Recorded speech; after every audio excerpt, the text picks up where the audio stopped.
Professional wrestling is the one true sport. Other sports have their share of intense, dramatic moments, but nothing can compare with professional wrestling. And now, Milton Bradley Karate Fighters presents WWF in Your House. It's time. Welcome to Wrestling History X, where three friends come together to talk about the stories behind the matches. I'm Matt. I'm a mean Marc. And I am the Executioner, live from the AOL room. Welcome to episode 231, In Your House 12. It's time. Sharpshooter Versus? Powerbomb. Okay. Weird. Alright. That's our tagline, eh? Uh-huh. It makes total sense with the show called It's Time. Yep. That the guy whose time it is not on the show. He's hurt. Oh. Injury or pride? Probably a little bit of both. He actually does have an injury, that's why he's not on the show. Okay. But a certain champion said he worked too stiff, so that would be why. There's a famous quote. It was like wrestling a concrete truck full of vomit. But yeah, that's the curse of having to send out advertising Months in advance. Yeah. Because, it can't change stuff when stuff like this happens. Dun dun dun. So this was the 12th rendition of In Your House, produced by WWF. It would take place on December 15th, 1996, from the West Palm Beach Auditorium in West Palm Beach, Florida, with an attendance of 5,708 people. It's not hot. Ouch. West Palm Beach is old people, guys. Well, Fair enough. I was just watching some wrestling out of the corner of my eye, and there was plenty of old people there. Yeah. But this isn't 1985. Maybe they're in East Palm Beach. So, those old people don't like to drive too far. Nah. I can say that because I'm old now. You did just have a birthday a I couple did. weeks ago. You're not Florida old. Not quite. But we're in Florida. We is. So Shane, did you do what you do? Well, I attempted to do what I do, and then I did something else, but I'm still not mad about it. Yes, we are in Florida, in West Palm Beach, and as we've experienced in Florida before, we've done different foods and beverages and desserts and whatnot. We've had their signature sandwich, which in Florida is the Cuban. And I thought, let's see what I can find in Oklahoma City Cuban-wise. And I thought I found this burger that had all these Cuban toppings on it. And then it turns out that it was just a burger place's spin on a Cuban. But it was still pretty damn good. It's like a barbecue take on a Cuban. Yes. We ended up at Mob Grill, located in Oklahoma City, in the Parlor, which is like a food collective in the Bricktown area of Oklahoma City. All right, this is known as the Cohiba. Cohiba. Which is a cigar, I think? Or maybe that's what you call a Cuban cigar. I'm not sure. But it's a cigar, I know that, of some kind. Clever little name play there. Mm-hmm. It is a 12-hour mesquite and pecan wood smoked pulled pork, caramelized with garlic aioli, hickory smoked ham and bacon, Havarti, Mob's house-made cheese sauce, and grilled into our rustic sourdough bread. The bread is nicely grilled and has a great color to it. The meat is full of flavor. Came with the option of French fries or house-made tots. I chose to go with the house-made tots and then had them load them up with more of the pulled pork and cheese sauce. There's some like a jalapeno relish or green chilies or something like that they tossed in there as well. More bacon. Yeah, I'm not mad at all about this. No, it's good. Was there mustard on? There wasn't mustard on that, was there? No, this one had the garlic aioli. Damn. As opposed to a mustard. Done mustard. That's an important part of the Cuban. Well, see, I say that, but then part of me is like, I swear I tasted something. Maybe I'm just tasting the pickle that was on there. Yeah, it might be that. Yeah. Because there's a house-made pickle. Let me taste the bread itself here. No, I did not taste any mustard. No, that's just dill. Yeah. No shade, but a little more tang and a little less salt would have plussed it up a bit. Yeah, it definitely needs some mustard to hit that Cuban flair that they were going for. But it's got the pickles, it's got bacon on there, it's It was good. It's for never trying them before and assuming that they were just a burger place. They showed me they got a little bit more than burgers on their menu. You know what it's kind of similar to is a sandwich from the Mule. Kind of reminds me of. And see, I was like looking that. at the Mule for options as well, but I didn't. I want to say they used to have a Cuban version on their menu, but now they don't anymore. Maybe. I know they had like a spare rib pork sandwich or something like Yeah, that. the spare rib pork sandwich was good from there. That's what I'm I thinking. mean, this sandwich was good. Yeah. I wasn't blown away by it. No. The tots. I love the tots. I really the tots liked. were really good, especially loading them up. Yeah. I'd give them a try again and actually have it in person instead of having it delivered because I'm sure that stole some of the oomph from it. But Yeah, fried food doesn't travel well. Yeah. But the sandwich seemed to travel well. It's good. yeah, if you're ever in Oklahoma City, you need a place for some good tots, good drinks, good snacks, good Stuff. a wide variety of food options. Go to the Parlor. You'll find Mob Grill and a bunch of other tasty places. Keeping tradition alive. I'm just going to take a bite of this in front of a microphone because why not? Here we go. Listen, You made me Hank Hill with that sound. you're welcome. Well, something that would happen right around the same time as In Your House, some more movies came out. I mean, this is like 1/6 of a movie podcast. It's almost weekly. Almost weekly. Yeah. I mean, people have told us that they love our movie talk. Yeah. So We will not stop that. that's usually what I try and go for. It's fun. If there's a movie that's interesting to talk about. But this week, we had another trio of movies hit the theater. Scream, Oh. My Fellow Americans, and One Fine Day. Okay. And I know that... Oh, shit, I can't remember the words. It's the song that Shane hates. Mariah Carey, Boyz II Men. Isn't that I song hate called that One one. Fine Day? No. That's Eh, One Sweet Oh, Day. no. One Sweet Day. One Sweet Day. Shane doesn't hate that song. Okay, no, it's somebody else I know Yeah. that hates that song. Every time you bring it up, you say that. I don't know why I got you confused, and I don't know who the other person is. Anyway, I don't know My Fellow Americans or One Fine Day, but, I mean, Scream, come on. What a movie. Yes, Scream might have, like, one of the best openings in, like, any horror movie. absolutely. It's so good. Scream. I'm going to say this. It might be one of the best franchises. It is. I like all the ones I've seen. I think I've only seen 1, 2, 3, and 4. I don't think I saw 5 or 6. 5 and 6 are very good. Mm-hmm. I'm sure they're fun. I like all the ones I've watched. And it's made me excited to see what the potential is for 7 or 8 or however long they decide to go on it. Yeah. Yeah, Scream, I remember when that one came out, I saw that one opening weekend at the theater because horror movie junkie as a kid, and this one just had a totally different feel to it. It wasn't your typical boogeyman. It wasn't your... Yeah, because it's like technically... somebody attacking you in your dreams. It's like, isn't it technically like a satire, but it doesn't wink at the camera? It winks at the camera in its own way. In its own way. In its own way, Not, it it's does. not, but it doesn't do it It in tells a way the, that's the obvious rules for of a people. horror movie, Yeah. talking in that sense at the camera. Yeah. But, also keeping in character.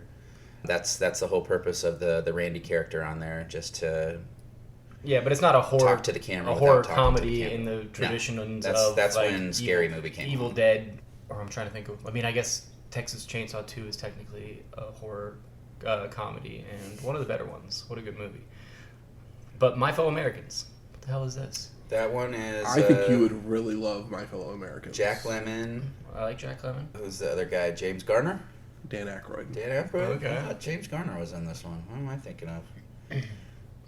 It is Jack Lemmon and James Garner. Dan Aykroyd's in it. Yes. I knew Dan Aykroyd was in it because he plays the opposing. I think he plays the current president, actually. Okay. Probably running again, I imagine. I won't lie, I never saw My Fellow Americans. I I- remember when it came out, I was working at Blockbuster, and I saw the previews for it quite a bit, but It doesn't ring any bells it to me. didn't call out to me the way Scream did. Scream was a phenomenon. Yes. It was a huge movie. Scream is one of the first horror movies in forever where I left the movie theater and actually was somewhat not afraid, but just like on Creeped edge out, because it was like This is a scenario that can actually happen because people are fucking crazy and they'll use any excuse that they can find to do anything and try and get away with it. So, Yeah. It's like you think it's some kind of boogeyman, and it's not. It's just a couple of rascals. Yeah. And I don't know what One Fine Day is. One Fine Day is another little rom-com with George Clooney. Yeah. It's just like two single parents that they get thrown together because of their kids, kind of. It's like Parent Trap, but the kids aren't related, really. It's just... Yeah. The kids bring the adults I think together. my mom would like your dad. I think my dad would like your mom. Yeah. So the kids were... Like Mae Whitman was one. And Alex Lins. That's his name.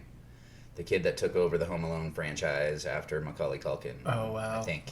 I think I saw one of those movies in the dollar theater. That was tough. It's one of those things where it's like, oh, you have to go hang out with your like cousins and your aunt, and this is what they're gonna do because it's cheap. It was riding the wave of Jerry Maguire because they came out so soon after each other and were rom-coms that had, little round-faced kids with cute adults trying to hook up. Yeah, but I imagine both these nothing movies special, are but it was not good. like particularly remembered. These movies kind of don't exist. One Fine Day is one of those like good rainy day at home movies where you don't really want to focus on anything. Like that, you just and want my noise. fellow Americans those are like cable movies, which Yeah. don't exist Yeah, anymore because nobody absolutely. has cable. Yes. But yeah, Scream is, like I said, it was like it'd been a while since there was like all of the previous slasher movies had like tapered off. They ran for like a decade each or whatever, and this was the first like new one, and it went over super well because it had a different hook, and they crapped out 2 and 3 feel like pretty quickly, but they took a while before they came back and made some more. Yes, they had to give a little space in there because Yeah.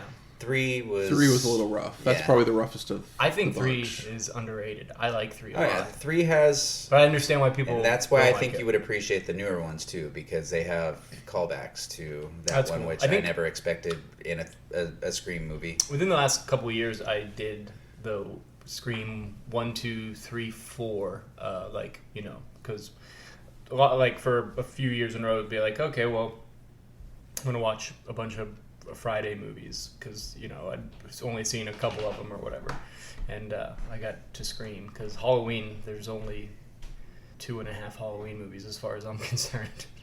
I'm not watching those other ones. There's 12 of them. Which ones Yeah, do I know. you consider then? 1, which probably should have stopped there. I think 2 is a really good time, and 3 I think is a cult classic for a reason, and I really enjoy it, but it's the one without Michael Myers, which is why they brought Michael Myers back, because originally it was just supposed to be, they're like, okay, well, we'll just make more Halloween movies, but they'll be, each one is going to be centered Basically, they around wanted it to the be an holiday, anthology an series. anthology film series, and that's such a good idea, but people Trust me, revolted. I was a kid growing up with Halloween 3 Season of the Witch. I love and that. I was pissed because I understand why people were. yeah, it was creepy, Yeah. but it wasn't Michael Myers. It I wasn't. liked the first Halloween remake that they just did. The first one in the trilogy. Yeah, it was all right. I didn't love it, but The other two, I fucking despise. despise. I think that the second one was The second one was just unnecessary. it was so horrifically bad, and I think the third one had a good idea, but it didn't nail it. And I can understand why people would be mad about the idea in general. But I thought it was it's interesting. introducing a new bad guy in the third act. Yes. Yeah, which I think they could have. And you They don't were trying to serve two purposes when they should have just made the original fun idea. Yeah. But You don't- people wouldn't like that either. You so don't make a cuckold of Michael Myers. That's just. I'd say it's about time. But that's why I kind of enjoyed that movie more than some other people did. But I'm surprised I watched it after the second one. I watched all of the. I went to the theaters and saw parts 4, 5, 6. Yeah, I have all of them. Resurrection, H2O. Yeah, so you never watched any of that. Some of them had their moments. The majority of them were just trash movies. And then Rob Zombie came along, and I'm probably one of the weirdos that I enjoyed the first Halloween that he did, just because it was different, it was darker, it was grittier, and it was just fun to see a new take on Halloween. And then his sequel came out, and I never you saw could it. tell by watching it that nobody involved with that movie wanted to make that movie, so they went as Weird as hell. they went from one end to the other and made it just. It's very Season of the Witch in the Michael Myers lineup. Huh. You know, it's not what you expect it to be, and it lets you down. But it's still. He's not a very good filmmaker. He's not, just because Just saying. He has his moments. Yeah. You know, small moments in each movie that he does, but I think his big downfall is that he won't make a movie without his wife as the star. And as great as she may be as a cracked out whore in, on whatever movies that he's made, because typically that's what she plays in it, you need a little bit more from, I can't even think of her damn name. Sherry Moon Zombie. There we go, Sherry Moon Zombie. Moon Unit Zombie. Anyway. Yeah, we talked way more about Halloween than we did about any other ones, and it's not even on the list. It's one of the craziest horror movie franchises because it does so much. Since you've seen them, Scream movies in your order of best to worst. Best to worst. 1, 2, 5, 6, 4, 3. That's actually a pretty solid one. I'd probably flip 4 and 5. I mean, there are people that, like, the opening for 4 is amazing, but it's the rest of the film's not that great. No. At least in my opinion. Yeah. Some people love 4. And see, I'm one of those where... I'm a big 2 to 3 defender. I'd go, 1, 3, maybe 2, 4. I don't really remember 4 very much. Emma Roberts... Hayden Panettiere. I just can't deal with her too much, but then there's certain ones where it's like, okay, give me more. And her with Scream, and then also on Scream Queens, and then the American Horror franchise. Yeah, she kind of blended into them nicely. Yeah. If you've never seen Scream Queens, though, I'd say check it out. Good. It's a... If you've never seen any of the Scream franchise, Yeah. pause this podcast. Yeah, go watch the first one. Go watch it. Go watch the MTV series, too. Cause They did that. Yeah, it's pretty they good, too. did an MTV series, and I thought it was cool with the MTV series that they brought in, bit players from the Scream movies or from horror franchises over the years to play certain characters on there. Like, you've got, I think the mom on one of the seasons was the babysitter from New Nightmare that was babysitting Heather Langenkamp's kid and gets pulled into the whole Freddy sequence, and they do little you can Easter eggs all like those that. Freddy movies have so many like teenager characters that you can toss one of those guys in there for fun. Mm-hmm. Horror movie fans love that crap. My fellow Americans, it's a dad buddy comedy. If you liked Your grandpa would love it. If you like movies like Maverick or Grumpy Old Men, I think you'd probably enjoy My Fellow Americans. It's just funny that Maverick and Grumpy Old Men got put next to each other. You mean like Maverick, the Mel Gibson movie? No, yes. Okay, yeah. Yeah. It's funny. I mean, Because Grumpy Old Men, James great. Garner was mad. James Garner. Yeah. Grumpy Old One Man. Fine Day. It's a fun rom-com. Yeah. I might have to rewatch it just because it's been a long time. I mean, it's George Clooney and Michelle Pfeiffer. Yes, I and mean, this is yeah. like they have a... this is George Clooney, George Clooney. Yeah, So this is if George you're looking Clooney. for the Caesar haircut and all of that stuff, this is the Clooney that you're looking for. Yeah, two pretty people flirting and kiss. Yeah, he was fresh from ER. She was fresh from Dangerous Minds, and on her way to...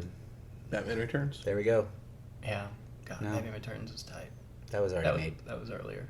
That's like 89, 92. 92? Yeah. Okay. I'm more of a Married to the Mob guy. There you go. There I you mean, go. I'm just kidding. I do like that movie a lot, but I don't know if I like it more than Batman Returns. Let's talk some wrestling. How about time? It's time! It is time. We get the WWF logo before a video about our main event. Bret Hart spent a long time thinking about becoming the WWF champion again and again and again. Sid is tall, but he will be excellently executed. Bret wants the title, and Sycho Sid is standing in the way. Sid retorts with laughter, saying he's the man and ruler of the world. And all of these are sound bites played over black and white footage of both men. When the words, "It's time," comes on the screen. I think this is one of the better opening packages in a while. It was intense. I was pumped. Vince McMahon welcomes us to the show, and he's joined by Jerry the King Lawler and Jim Ross. And the King makes some idle threats towards Shawn Michaels, as he won't be responsible for what could happen when the Heartbreak Kid joins them for commentary on the main event.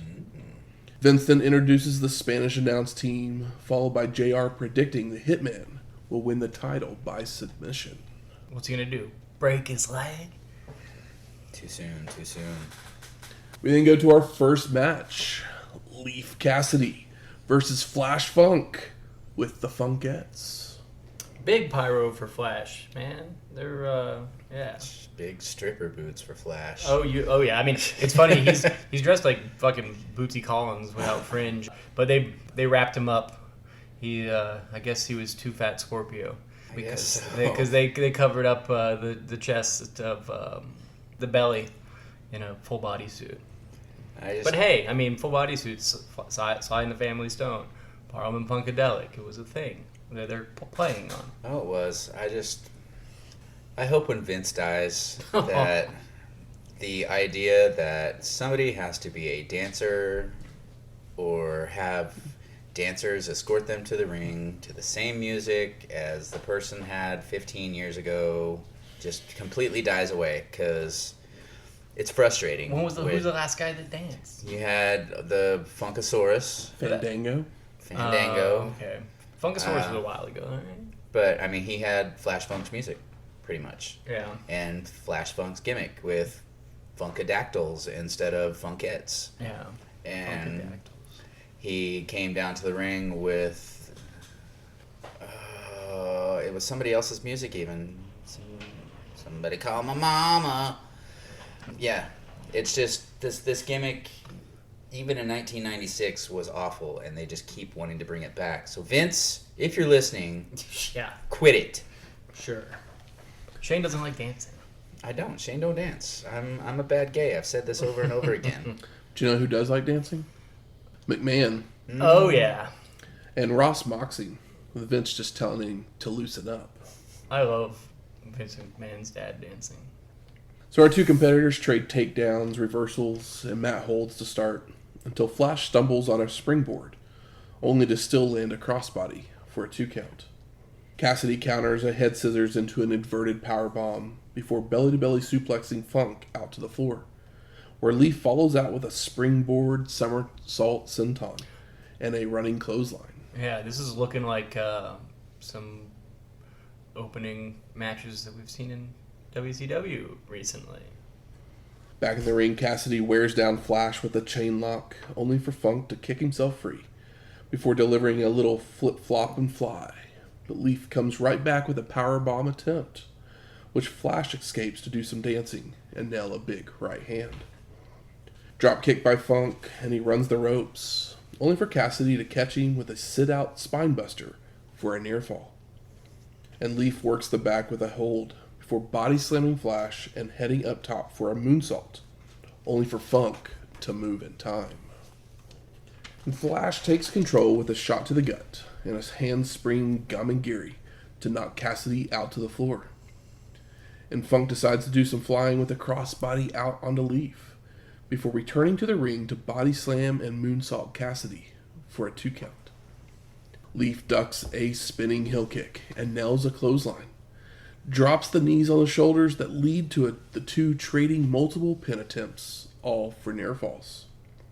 And they make their way back to their feet with Flash nailing an enziguri, whipping Cassidy to a corner, following in with a splash before hitting a back suplex and heading up top for a 450 splash for the pin and the win. Both these guys look great. Look how far. What is Too Cold Scorpio's real name? Scorpio. Okay, well, look how far he has come from, just whiffing it in WCW to getting better. And then he comes in here with Leif Cassidy, somebody newer to the roster, and they have a wonderful little opening match. No big flubs, lots of big moves, stuff to get excited about. There's even an ECW sign in the crowd. We get a commercial for the Royal Rumble. and we get footage from the previous year's event, with JR saying it will emanate from the Alamo Dome in San Antonio, while also plugging the home video release. Ooh.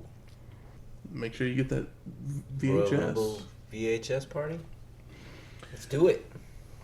We then go to our second match. Razor Ramon and Diesel versus Owen, Hart, and British Bulldog with Clarence Mason for the WWF World Tag Team Championships. Oh, and they are still trying, as there's pyro for our face team of Razor, Ramon, and Diesel. And while Razor and Big Daddy Cool make their way to the ring, Kevin Kelly's in the back to interview Owen, Davey Boy, Mason, and a random arm from off-screen.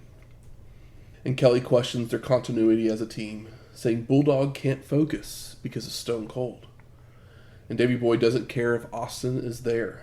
He has his eyes on Ramon and Diesel, but he will take care of Stone Cold if he comes around. Kevin tries asking another question, but Hart interrupts, telling Kelly to quit stirring up trouble, and that they're focused on their opponents. Owen claims Austin isn't on Bulldog's mind, before telling Kevin to stop wrecking their game plan. So the story behind this promo was that Davey Boy had stopped Stone Cold from hurting Bret Hart on an episode of Raw, with Owen taking offense that he was more focused on Austin than the tag belts, which would give the challengers their opportunity to attack. So they came out and hit the champs with some chairs and laid them out. You know, they're trying to wear him down or injure him going into their big match. So the match gets going, and Big Daddy Cool uses his power advantage early on versus Hart, only for Owen to retaliate with right hands to no avail. All of a sudden, Pieroth and Cybernetico from AAA have walked down the aisle to scout the match, while Diesel press slams Hart. And Big Daddy Cool clotheslines Owen out of the ring, while our luchadors distract Bulldog momentarily before leaving to the back. You know, you just gotta let everybody know that maybe there'll be some high flying coming up soon. AAA in your house. Once everything calms down, Davey Boy and Razor are in the ring trading strikes when Austin would make his way down to the ringside. And Bulldog hits a crossbody on Ramon and makes a cover. But as soon as he sees Stone Cold, he jumps out of the ring to attack Austin. And officials finally get them separated, so when Davey Boy makes it back to the ring, Razor is ready to attack. But Bulldog is able to fight him off and make a tag to Hart.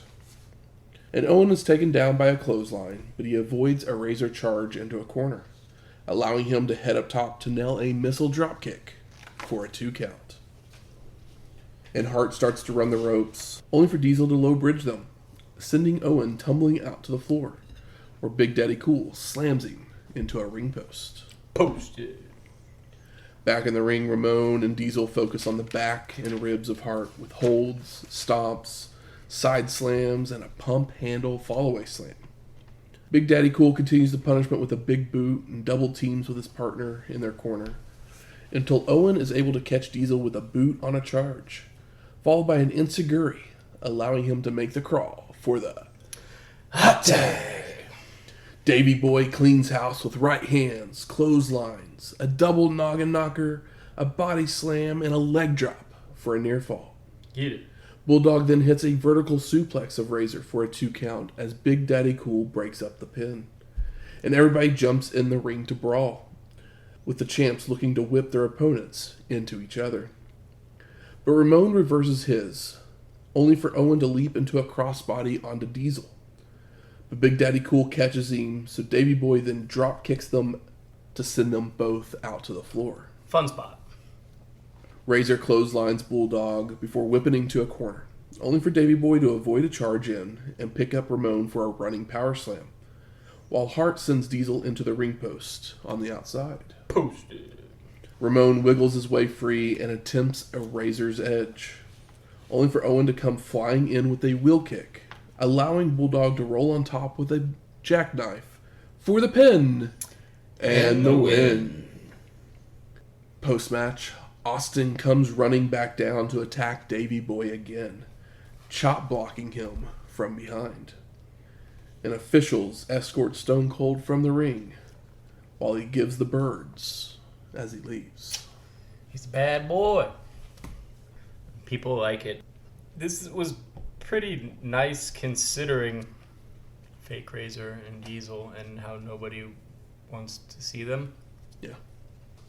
There's like 2 interruptions, and I'm like, well, are they trying to do this, the AAA guys? Like, because they don't seem to be, they're like, oh, it's these 2 guys. But, so I guess they weren't doing like, trying to do a piggyback and invasion angle thing. But no, Vince was just bringing in some AAA guys because it had worked so well in WCW that... Yeah, and probably needs to fill out the Rumble, too. Helps fill out the Rumble, especially with it being in San Antonio, close to Mexico. Yeah, everything makes sense. I picked up on all that, but I was like, huh, they walk out there, but it's like, I guess it's not an invasion angle. Like, but I was like, is that something they're like trying to tease to see if people react in any kind of way? But nobody really has any strong reaction to that.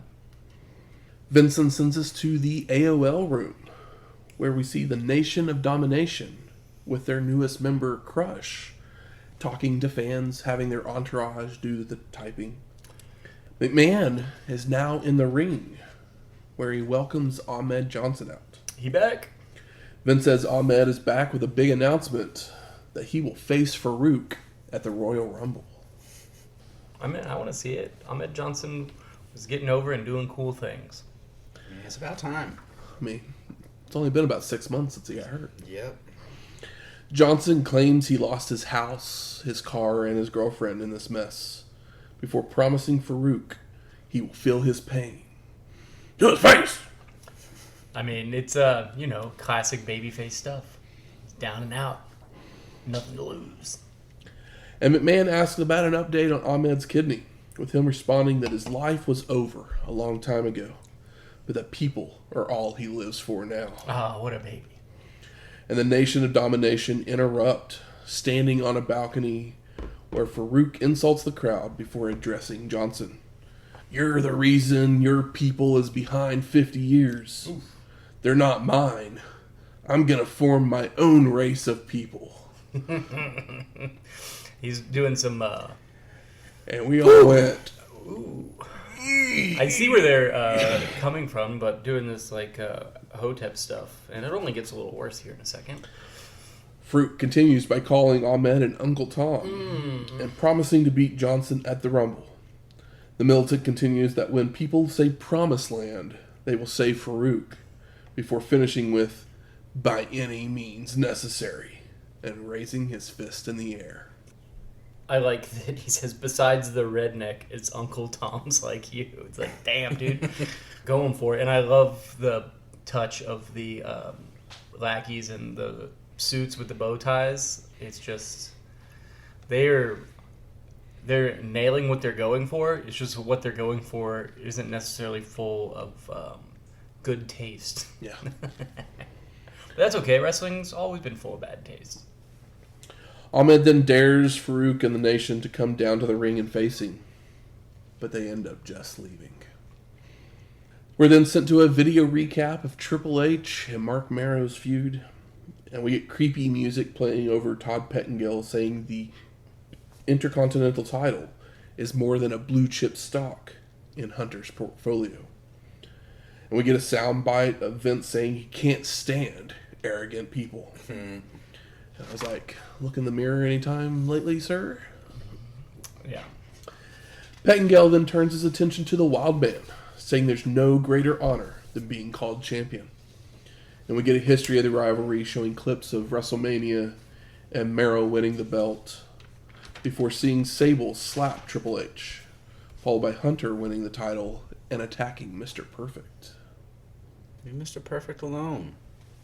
So we go to our third match. Wildman, Marc Mero with Sable versus Hunter, Hearst, Helmsley for the WWF Intercontinental Championship. And JR tells us that on the free-for-all before the show, Triple H had made a pass at Marlena, leaving Goldust not very pleased. Yeah, he's offered her something she couldn't refuse. And we're in the ring, and Mero and Hunter stare each other down before trading hammer, wrist, and headlocks. When Mero would nail a drop kick and a clothesline to send Hunter out to the floor. The Wildman follows out with a double axe handle off the apron before rolling Triple H back in, only for Hunter to hit a boot to the gut to slow the momentum. And Triple H's whip is reversed, and he bounces out of the corner into a back body drop by Mero, before going for some mounted punches, which Hunter counters into a hot shot across the turnbuckle. And Triple H sets up for the pedigree, but the Wildman counters into a back body drop that sends Hunter over the ropes to the floor. Mero follows out only for Triple H to hide behind Sable before shoving her into the Wildman and delivering a cheap shot. Dastardly. Hunter then tosses Mero into the steel steps and grabs a chair to use, but the ref grabs it away in time, so Triple H just shoves Hebner. Hunter then sends the Wildman to the steps one more time before returning to the ring, where he keeps up the attack with a pair of backbreakers for a 2 count, followed by locking on an ab stretch with leverage until the ref catches him. Triple H shoves Hebner once again, but he gets shoved back, backing Hunter down into a corner. Yeah. Love seeing Hebner take charge, and also, Hunter sells. He's like, fuck. Like, I don't want you to call the match off. He begs off from Big Bad Hebner. Don't disqualify me, because I won't lose my belt. Yeah. Mero reverses a whip, only to charge into a big boot, allowing Triple H to leap off the second rope, right into a boot to the chin. And the Wildman takes control with an inverted atomic drop and a leaping clothesline, before whipping Hunter hard to a corner for a flare flip, only to fall right back into the ring. It's a good one. He really sells that. Mero continues with a knee lift and a head scissors for a near fall, followed by taking Triple H to the top turnbuckle to nail a super Frankensteiner. The Wildman goes back up top when Hunter would shove the ref into the ropes, causing Mero to crotch himself, leaving both men laid out on the mat. Triple H crawls over to get a 2 count before going for a pedigree, only for the Wildman to counter into a catapult that sends Hunter headfirst into the ring post for a near fall. Mero then leaps off the top turnbuckle with a moonsault for a 2 count. He goes for a running clothesline, only for Triple H to avoid, causing the Wildman to take out the ref by accident. Ref bump. I love Mero's gets on the turnbuckle and then jumps and turns and then hits the moonsault. It was a nice little babyface flair. As Mero checks on Hebner, Hunter nails a neckbreaker and goes out to grab the belt, attempting to use it, only for the Wildman to prevent with kicks and punches. Triple H goes for a back suplex, but Mero flips over, taking Hunter down with a rolling prawn hold, but the ref is still dazed, so he only gets a 2 count. The Wildman with another hard whip to a corner for another flare flip, this time all the way out to the floor, with Mero flying out after Triple H with a slingshot somersault senton. All of a sudden, Goldust has made his way to ringside, grabbing the title belt, and tries to hit Hunter, only for him to avoid and ends up nailing the Wildman instead. No. The Golden One then turns and hits Triple H with a second try, knocking both men down with the ref making a 10 count, only for Mero to enter the ring at the last moment to be the winner. It almost makes sense. Marc Mero's your winner, but Hunter is still your champion. Yup. Post-match, the Wildman rolls Hunter into the ring and delivers the Wild Thing to him before leaving, while Triple H stumbles out to the floor. Yeah, and it's a great shooting star press. It looks wonderful. Goldust returns to attack Hunter once again, stomping him until officials break up the fight. So I guess we know who Hunter's next feud will be with. Yep. Yeah. I'm still so pro Marc Mero. I think he's good. I think his match is good. He's definitely fun. Mm-hmm. I just know people shit on Marc Mero all the time. He gives them plenty of reason to shit on him. Oh, yeah. I believe you. We go backstage where Doc Hendricks is with Sycho Sid. Doc says Sid is no longer the Hunter, He's the hunted, before showing a clip from Superstars where Shawn and Sycho Sid brawled outside of the arena, followed by Bret joining the fray, going after Michaels. This would leave the Hitman's back turned to Sid, so he would be attacked. Sycho Sid then does some shouting and whispering thing about sticking your nose in his business, telling Hart to ask Jose about it. Hendrix then says Sid can squash the critics by beating Bret tonight, which makes Sycho Sid laugh, mocking Doc's haircut before using the logic of the Heartbreak Kid beat Hitman. Sid beat Shawn, so that means that Sycho Sid is better than Hart. Says he beat Shawn like a dog. And Sid finishes up by whispering that he's the master and ruler of the world. Vincent sends us to a video recap with highlights, where Todd Pettengill narration tells us about Paul Bearer's betrayal, how the Undertaker must walk alone because of it.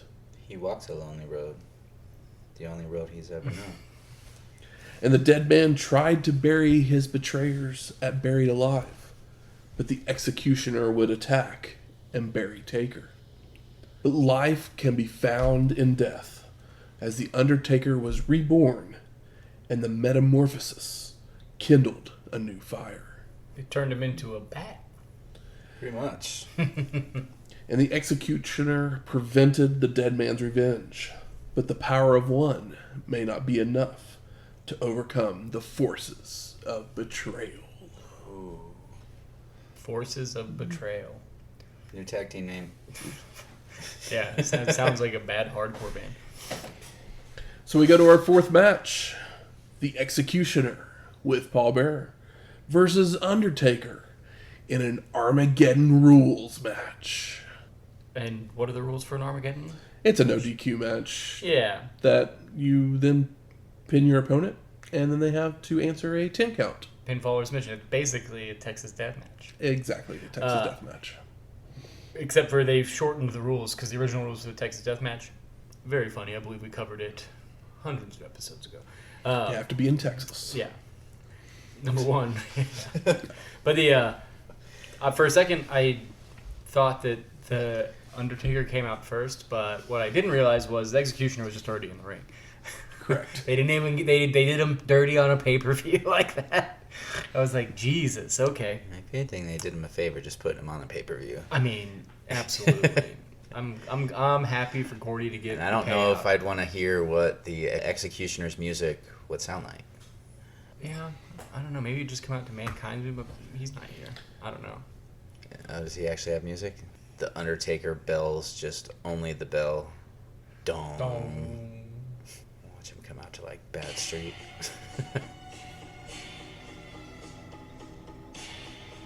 Sounds like horror movie music.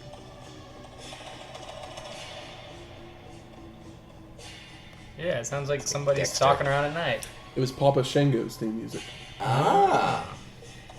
It's also good music for Papa Shango. Voodoo. So the dead man goes right after Gordy with right hands, Irish whips, clotheslines, back body drops, and turnbuckle smashes. The Executioner reverses a whip but charges into a boot, allowing Taker to hit a big boot of his own to regain control. Before whipping Gordy so hard he gets tangled up in the ropes on a flare flip. The Undertaker continues the punishment, but he misses a splash in the corner and an elbow drop, allowing the Executioner to clothesline the dead man out to the floor. The dead man drags Gordy out of the ring for the two men to brawl, when Paul Bearer would tap Taker over the head with the urn.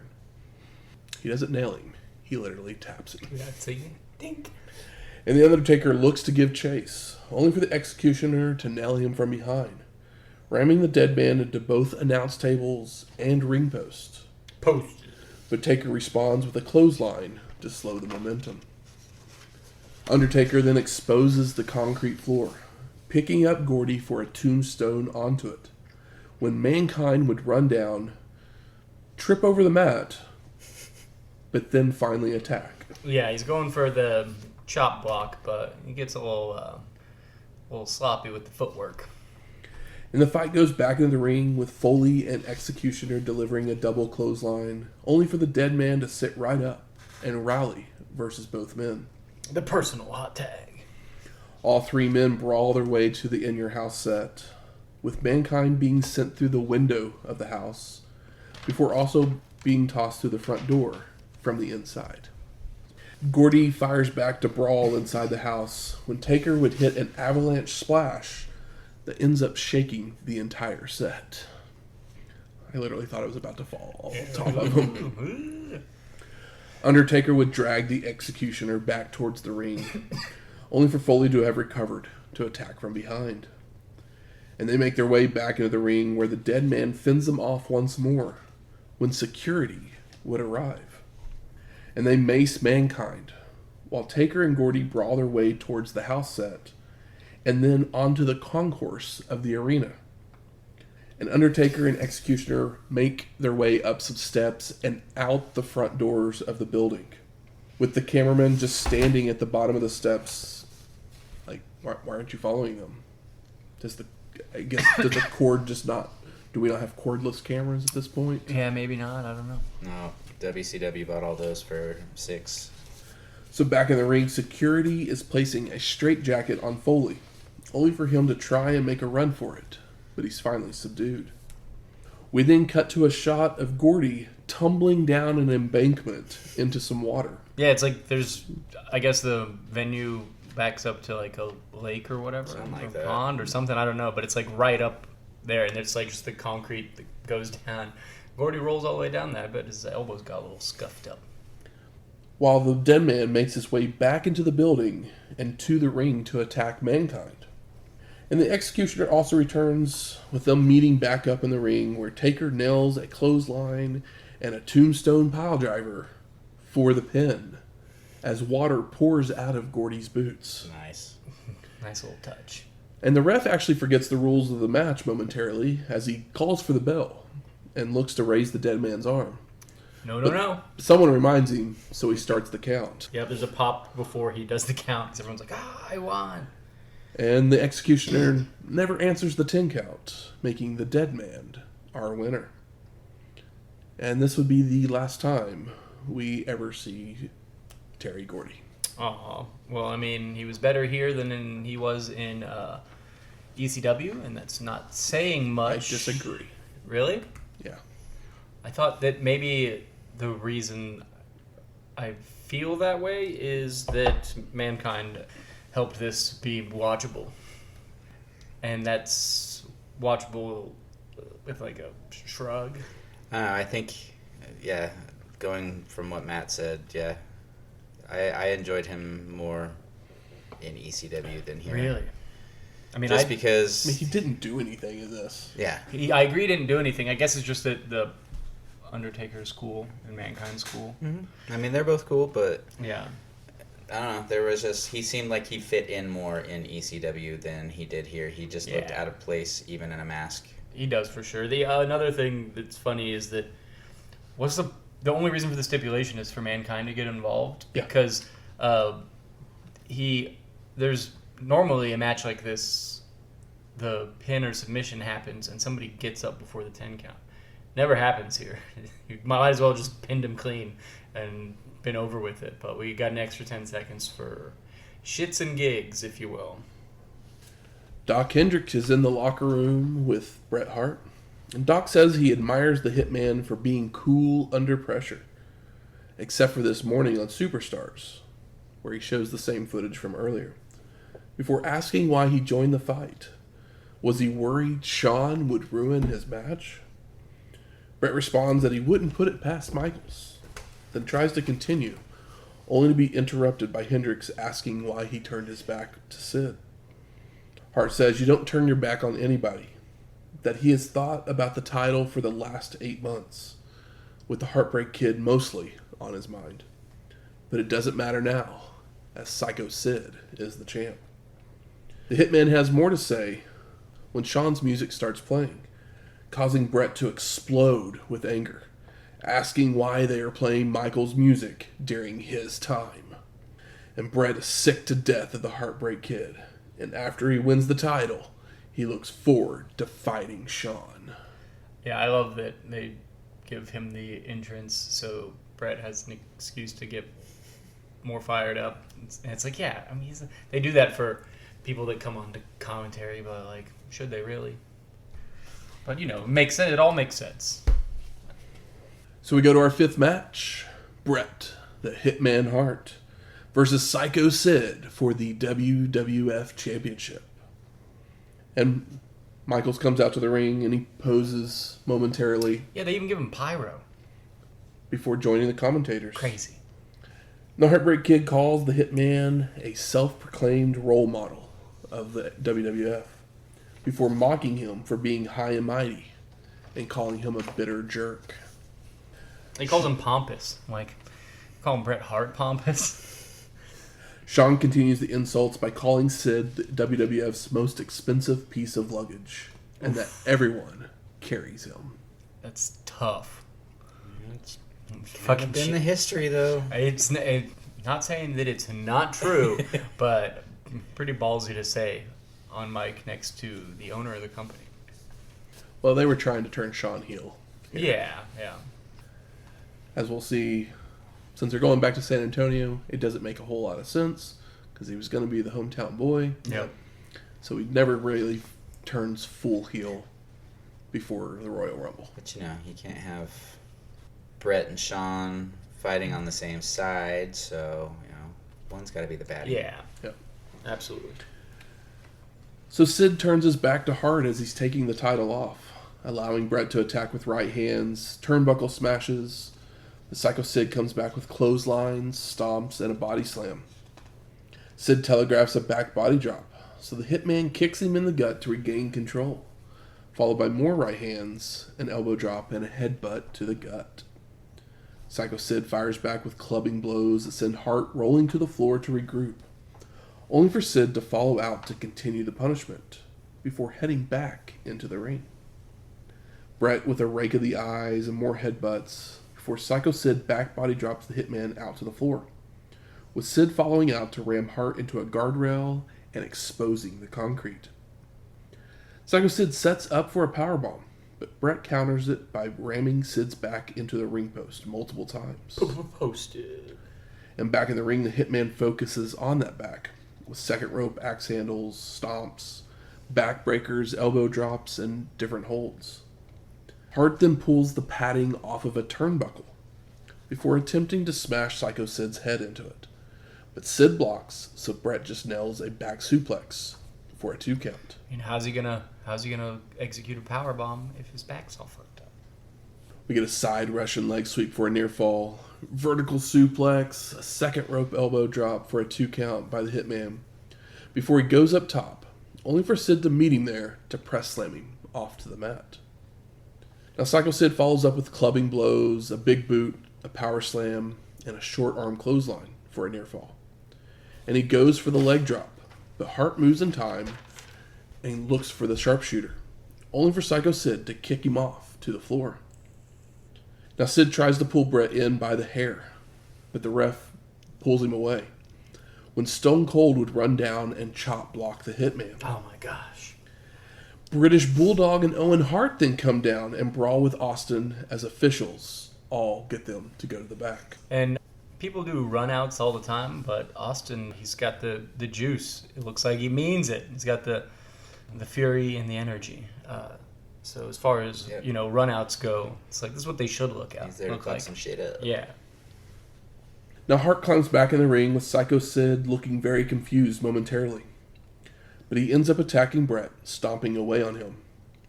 Sid goes for a snake eyes into the exposed turnbuckle, but the Hitman wiggles free and looks to shove Psycho Sid into it, only for them to both stumble down to the mat. They unfortunately repeat the spot, with Hart falling into the steel this time, followed by a chokeslam for the pin, and no! Bret kicks out. Unfortunately, they did do the spot again, but they did the exposed turnbuckle right as I forgot about it, which is that's what you want, Schrodinger's turnbuckle. The Hitman makes his way to his feet using the ropes, so Sid charges with a clothesline, only for Hart to move and clothesline them both over to the floor. Now Bret grabs the Heartbreak Kid's chair, but Sid stops him from using it and tosses the Hitman back into the ring before turning to have words with Shawn, ending with Psycho Sid shoving Michaels and returning to the ring. Now Sid boomerangs a whip to the ropes while the Heartbreak Kid has climbed up onto the apron, sending Hart right into Shawn, knocking him off to the floor. Psycho Sid then delivers a powerbomb to Bret for the pin and the win. Post-match, Sid celebrates with the belt while Michaels struggles to stand. And the Hitman rolls out and he turns to leave. But he decides to punch Shawn right in the face, pulling his shirt over his head and go into full hockey fight mode. I swear that was a real punch, too. And Psycho Sid's just laughing in the ring and holds up the belt so Shawn can see it. And Michaels yells at some fans before grabbing a headset to speak. But the mic's not working until the final words comes out where he calls someone a punk, I'm assuming Bret, and promises to kick their teeth in, while Sid continues to celebrate with the fans. Vincent says his goodbyes as we fade to black. So I ask you, gentlemen, what are your overall thoughts of In Your House 12? It's time! I mean, it was another one of those that was fast. It's okay? Yeah.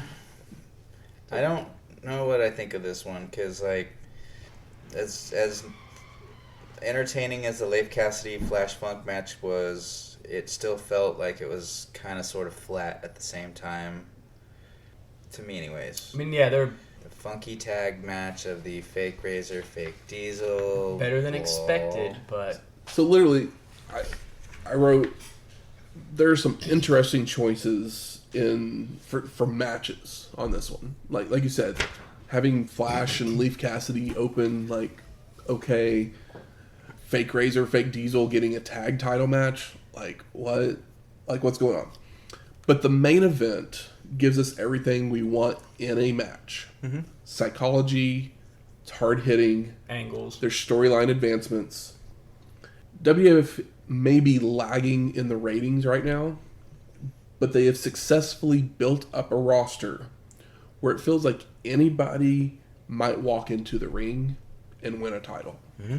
That's true. I mean, I did not expect Sid to retain, because I don't really know this time period in '96 very well, and Bret just came back, but Sid retaining was the right thing to do, as it makes a more important angle, furthers a more important angle with more important guys, and Sid is still over at this point, but he's over, but we know that he's not gonna be like the guy long term. I feel like even then people could probably tell that, but I don't know. I mean, everyone knows he's pretty much a transitional champion. Because Yeah. I mean, you have the Shawn and Bret thing, but they're both former world champions. Austin's on the come up, Mankind's on the come up. You got Undertaker sitting over here cooking. You know, Mm-hmm. I mean, he just beat Mankind. So that's the top of your card. Yeah. And then in your mid-card IC title stuff, I mean, Triple H, Goldust, Triple and H, Mero, Farouk, Ahmed Johnson, these guys, like, nobody stinks. yeah. I mean, you can include Flash Funk even in that group. I mean, yeah, they're obviously, gave him a good spot on the last show to show stuff off, and then here he does an impressive match, and people like him. They're building him. It's just that, like, there's not a real angle for that match, but you got to make the guy look impressive to get people behind him. There's no reason for him and Cassidy to have an angle. It seems kind of pointless. It's just like push Flash, make sure that everybody has a good reason to think that Leaves he's the cool. guy that he can beat that's not going to hurt his status by losing. Yeah. I mean, that's the reason why. And that's That's very the good wrestler. That's the reason why Wildman won with the 10 count disqualification. It was they didn't want to beat Mero, and make him look bad. Yeah. But they didn't want to switch the title. And I think that was a totally fine thing to do. It's annoying when they do that all the time. It came off a little clunky. It did. But overall, I think the match is good. Yeah. Good. Where's the smart marks at? All right, fuck you. I think it's time we smark it up. So what are some of the best moments of this show? This is where it's going to get tricky. Yeah, Bret getting fired up is nice. I really, really appreciated the fire of Stone Cold with his run-in. I mean, Austin, every time he came out, just like, he was an agent of chaos. Yeah. Almost. And that's what made him so great back then, too. Yeah. He's truly, like, anti-establishment. He's the wild man. He's the wild card. Mm-hmm. He's our loose cannon. And as much as I like Brian Pillman, Stone Cold Steve Austin is a loose cannon in a different way, where it's not like he's crazy or demented or like trying to fuck with people. A character. Yeah, he's just he's pissed off. Yeah, he's pissed, and his anger is extremely well telegraphed. It was fun to see a new side of Goldust in a way. I guess I don't really remember too much of a feud between him and Triple H, so that was just, it was different. It caught my attention, and it kind of planted seeds of what's going to happen next with them. Sean's mic work on commentary was great. I mean, like I said a while ago, they're trying to push him to the heel side. They don't get there because obviously now it's Sean versus Sid in San Antonio. Yeah, you shouldn't have that there. You're never getting San Antonio, his hometown, to boo him. Yeah, that was a silly choice. It's like, that's not the show to do that on. But, it might be one of those things where that probably wasn't the original plan for that building they had probably booked out a year ago or whatever. I mean, originally it was supposed to be Sean versus Vader. And Sean would win the belt from Vader. Like, you're not going to turn Vader face at any point. No. But Sid just got over so quickly as a face that's why they decided to switch the belt, and then they had to kind of like flip-flop Sean.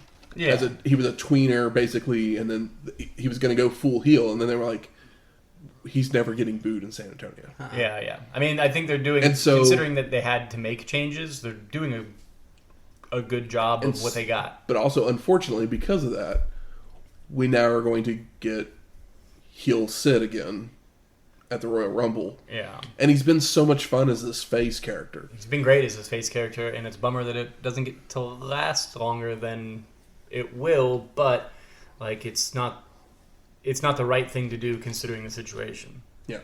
Even though if things were different, it would be cool to see it last a little longer. How about most disappointing moments? The fact that we had to watch the Executioner and Undertaker have a match. I mean, I love Terry Gordy. Yeah. But that match was just like... Like early in my notes, I'm like, this is like watching paint dry. And it picks up a little bit, but not in any real way. I do think him rolling down the concrete is fun. I mean, I guess going back to best... I liked them going to the set and kind of destroying the set. That was a fun little If it wasn't moment. for that, I don't know what we would have done. But that was there. really the only thing in that entire match that was worth anything, really. I mean, it was fun that Mankind came out from underneath the thing, but it sucks that he tripped. But like, it was just a fun, shocking thing. It's like, oh, I didn't expect him to fly out from under there. Because, I mean, just completely missing them brawling outside just to cut to him rolling down the thing. Like, what is this? It doesn't serve any real purpose. Because literally, that right there told me that the Executioner was not the point of this match. No. It was completely Mankind. Because it's a no DQ match. So that means it's also does that mean it's also pins anywhere? Because if not, then it didn't make any sense to even leave the building. Yeah, with the exception of that. Other than to just get that one shot, which wasn't a good shot at all. And Mankind coming out, because if Mankind... I mean, no DQ means that anything can happen, but if you can't have pins counting anywhere, then there's no point in going outside the building. Yeah. Yeah. So the layout of the match But they've done that so much with like him and Mankind. The layout of the match itself is a little disappointing in that way. It's by no means top tier Taker stuff. No. But... Trying to think what else. I'm surprised there was no Sunny. I mean, Who they've knows how much kind longer of she just lasts. phased her out Yeah. at this point. I know it seems like it happened so quick. See, I was She's so thinking that good. she had some more stuff coming up, but I mean, she maybe might. she's She just might, on a yeah. little hiatus right now with old Candido jumping to the different one. Yeah, maybe she's, being a shithead. We know she's a shithead. And they're like, all right, well, you need to chill. Who knows? Finding her new stable. One naked dude at a time. How about best performer of the night? Oh, that's a tough one. Like, in ring, Like Bret's anger, I enjoyed. Yeah, it's like hard not to give it to Bret as far as in ring. He's fucking Bret Hart, and he's got a chip I on mean, his his shoulder. little promo was really good. Yeah. Especially when the music hit and he got angry. I mean, because those aren't all scripted words there. There's a little bit of shoot in that. Yeah, and you can feel it, which is good. Personal issues draw money. And how about most surprising? I was kind of surprised Stone Cold just kept coming out, like interjecting himself in what, like was that I was about to two different matches? Yeah, I was about to say the basically? same thing. That's a lot of run-ins for such a short But I show. mean, Remember, that's is he injured right now? Is that why he's not in No, a I think they match? just They're just setting it up. because he did a dark match. Okay. They're just setting up at feud. I just think it's because it's one of those things where like him just getting involved in multiple things. It's kind of the ECW style of booking where you have all these storylines kind of running together, but it helps pull everyone up. Yeah, and you have multiple directions to go if you need to. Yeah. As long as it doesn't get too convoluted. Making their way to the ring. It's trivia time. Oh Lord. This week, the category is Survivor. I'm a survivor. I'm not gonna give up. I'm not gonna stop. I'm gonna work harder. I'm a survivor. We're going to go back and forth, You know how great I am at Survivor. naming title belts Oh, that we saw defended in 93 and 94. Like this one. I will tell you that there are 22 different belts. 22. And belts. Michael went first last week, so we'll let Shane start this week. Okie dokie. We'll do the WWF Heavyweight Championship belt. That's one of them. WWF Intercontinental. Yes. WWF Tag Team. Yes. WCW World Championship belt. Correct. WCW United States Heavyweight Championship. Yes. WCW Television title. Yes. And WCW Tag. Absolutely. IWGP Heavyweight title. Absolutely. The ECW TV Championship. That is correct. That's funny. That was the one I was going to say. It's like, I'll go TV instead of ECW Heavyweight Championship title. Yep. And ECW Tag. Absolutely. Here's where it starts to get tricky. That's when it gets fun. Yeah, I know. The IWGP Junior Heavyweight title. That is one. F words. What the hell is this one called?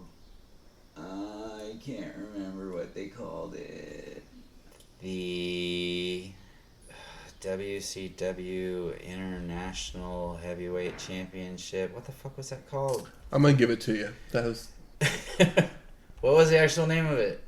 the WCW International World Heavyweight International Championship. Yeah, World yeah, Heavyweight Champ. for That's sure. what it was. Yeah, for sure. I'm not mad at that. You were there, and NWA Heavyweight title. Yeah, that's Okay. right. What was that one called? Is it the AAA World Heavyweight Championship? We did not see that Did we one not see that one? this year. Alright. So was it the Given CMLL? true Survivor form, Shane fucks it up again. Michael gets 10 points. Okay. The ones you missed, the ECW Pennsylvania State Championship, Oh God, not that one wasn't happening. the IWGP Tag Team All Championship, right, I couldn't remember wasn't that sure one. if we watched that or not, but it was definitely one in my pocket if I got. the NWA Tag Team Championship, Okay, the Smoky Mountain Wrestling Tag Team Championship, true.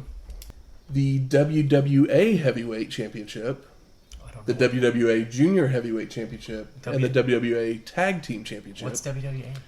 It was on one of the first ECW shows when they were merging the two belts. Oh, yeah. Ah, okay. And last but not least, the WWF Women's Championship. I couldn't remember if that one Nakano had been and developed Blaze. or not. Nakano and Blaze. In my brain, it was like, that one was 95, wasn't it? So we didn't. That wasn't the year that we watched the Southern California Lucha show. Because I wasn't sure. It was like, was that AAA or CMLL? That's why I wasn't That's gonna what get that. that's what I was picturing. Yeah, was, I knew where you were going. I know there was a AAA. belt on there, Yeah. but what the hell was it? Yeah, was it AAA or was it CMLL? I wouldn't. Those are the two. There were no belts defended on that AAA Women's Collide belt. Because I know that. I guess the last match was a big grudge match. Because it was the tag match, which you would think was for the titles, is actually a hair versus mask That's Yeah. right. match, And and then the grudge cage. match is just in a steel cage. Yeah. Yeah. So even if we. So I didn't mess up. No, you didn't. You didn't. But yeah, I imagined the last one. I knew it was a grudge match, but I figured it was for the title. Next week, Starrcade, 1996. Y'all ready for WCW's biggest show of the year? After World War III and some previous Starrcades, I am skeptical, but I always am hopeful for a Starrcade. So, come hang out with us. It's a Starrcade. There's got to be at least one good match on it. We say that now. Music from this week's show is the opening from It's Time.